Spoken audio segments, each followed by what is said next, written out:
This is the Hot Wheels Indy Eagle Redline casting. I'm planning to do a Rattlecan restoration of this. As you can tell, it's pretty beat to hell. Some of the cap style wheels are still there. At least all the caps are still there. Most of the exhaust from the engine is gone. The glass is a little rough. The decals are obviously scuffed up. But other than that, it's in great shape. This is a really straightforward casting, and I ended up deciding to buy, through Second Chance Redlines, new glass, a new engine, and the decals. And I had some cap style wheels on hand from Bright Vision. So I thought, since I have virtually nothing into that casting cost-wise, I thought it was worth making the investment in those parts. At the time I ordered the metal cast replacement engine, I did also get the plastic version, but I wanted to use the metal. I ordered the plastic one first and then decided on the metal. I used the VIX bits to drill the posts out. There are two posts, one at the front, one at the back. They are the tiny posts like the original Redlines have. And as you can see, it has a metal base.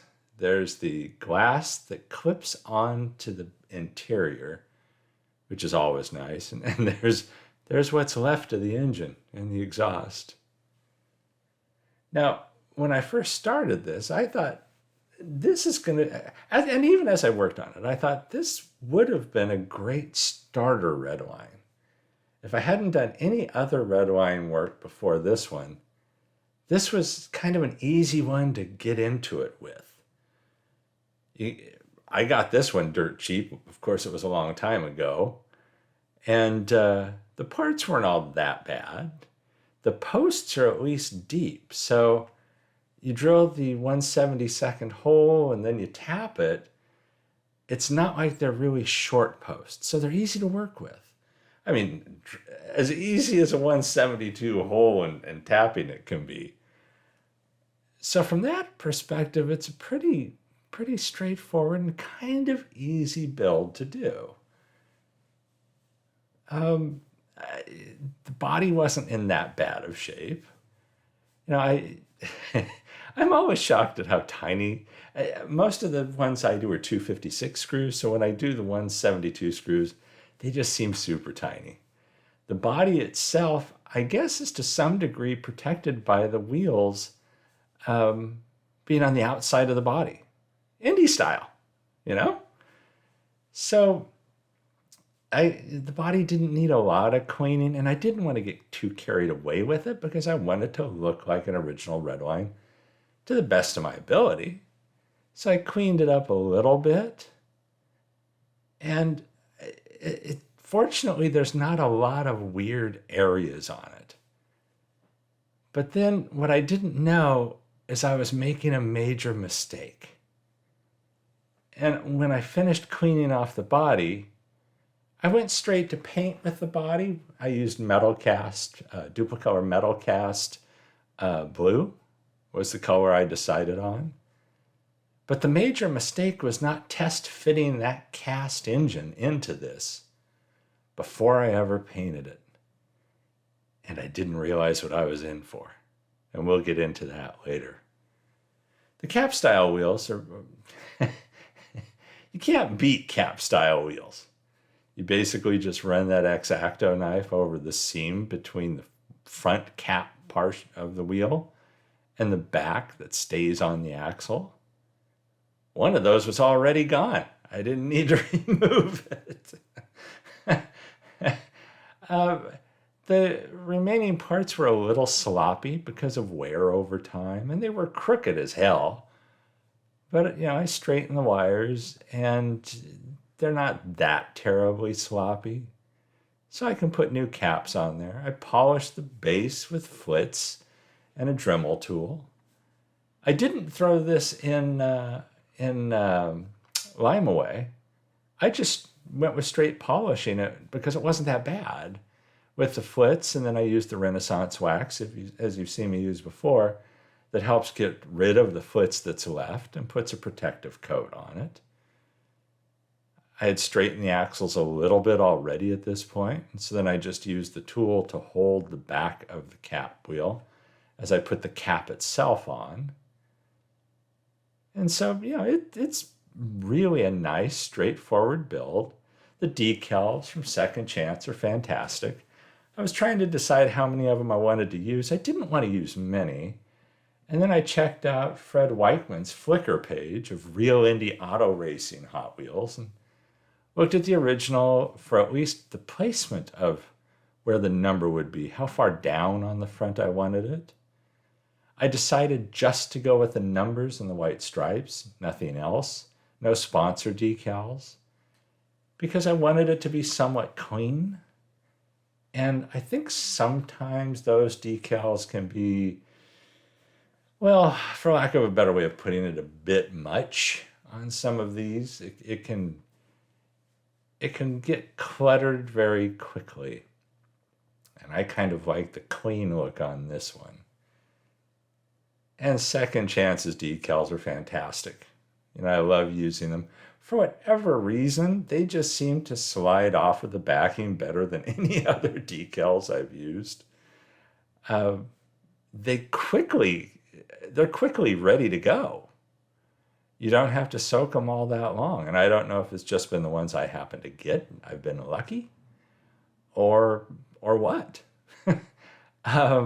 But man, no complaints on that at all. Same for the glass that I end up using on this. It was perfect. And I don't show you all of the work on the decals, but there's where I put the front one. I wanted that 48 pretty far down on the nose. I did put a stripe on the back behind the engine. And I do put, there's one of the problems where it sticks to your finger. But decals can be an adventure at times. They do teach me to be patient. The 48s on the side were a lot easier than the stripes for whatever reason. And I didn't show me doing those because I was sure it was going to be tough. So there you see it. That was before the clear coat, as I recall. But remember the major mistake I mentioned? There you see the cast engine. And like I said, I did polish it up using flits before and then the Renaissance wax. And I was going under the mistaken belief that it would just drop in, that the fit would be perfect, which was really stupid on my part, to be honest. And I forgot, I should know better, but I forgot to test fit everything before painting anything. And I make that mistake from time to time, and somehow I get away with it. And I'm sure we all make that mistake, or we forget something. There's one little piece that we forget about. So, it comes to assembly time. I did wash that interior. I didn't have to do anything with that new glass. It was perfect. It has the little pin that pops in the base, just like the original. There you see the body after the clear coat. And the paint was still somewhat fresh at that point, too. And then I tried to fit the engine in. And it wouldn't fit. And I knew it wasn't right. So I tested it, and it just wasn't working. So I tried grinding some of it off where it appeared to be contacting the back half of the body on the sides.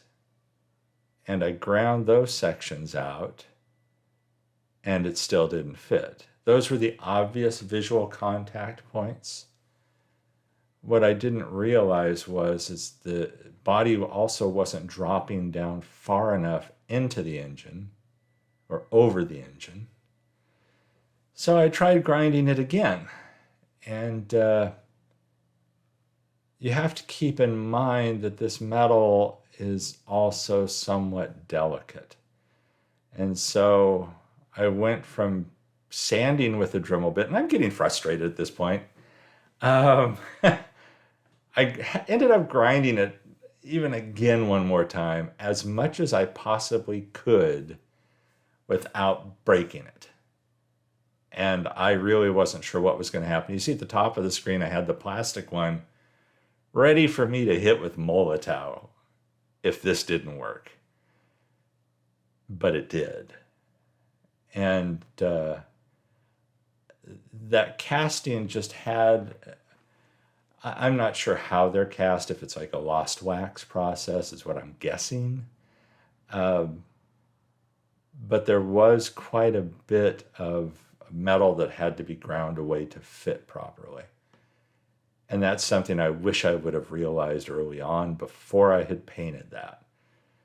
So if you keep that in mind, this would be an excellent car to do your first Redline restoration on. It also would be an excellent car to use just that plastic engine, hit it with Molotov Chrome or Silver Sharpie or however you want to do it, because that fits perfectly. The casting of that is perfect. So I do prefer having the metal engine. Appearance-wise, I like it. Just the feel of it is better to me. You know, it may be different for you, but for simplicity, that plastic one would have been the way to go. And it rolls like a champ. So there's where we started. A poor little beat to hell Indy Eagle. And after a little metal cast blue paint, a little clear coat, in between there some decals thrown on and some added bits and pieces, and we end up here. And after all the kicking and screaming and yelling and grinding and grinding and grinding and grinding, it got to this point, and I hope you like it. And I really like it, and I love the color, but I always love metal cast blue.